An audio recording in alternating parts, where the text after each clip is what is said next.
अस्सलाम वालेकुम नाज़रीन। दुनिया के हर मुल्क में कुछ न कुछ अछूती बातें और मकामात त्यौहार वगैरह होते हैं।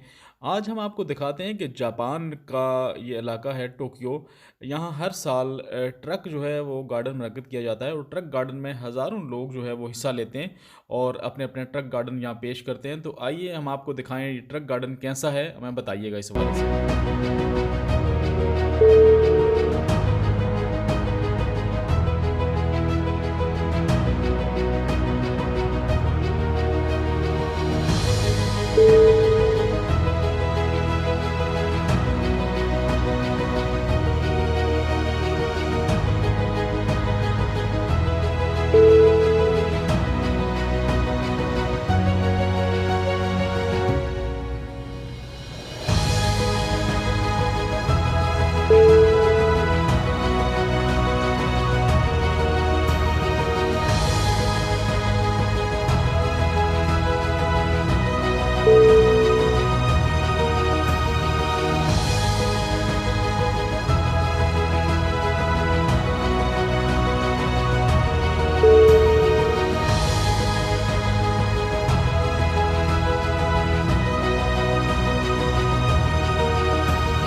तो जनाब बताइएगा हमें कि आपको ट्रक गार्डन कैसा लगा, और इस तरह की मज़ीद नई मालूमाती और हैरत अंगेज़ वीडियो देखने के लिए हमारा चैनल सब्सक्राइब करें और कमेंट बॉक्स में हमें लाजमी बताइएगा कि आप मज़ीद किस तरह की वीडियो देखना चाहते हैं।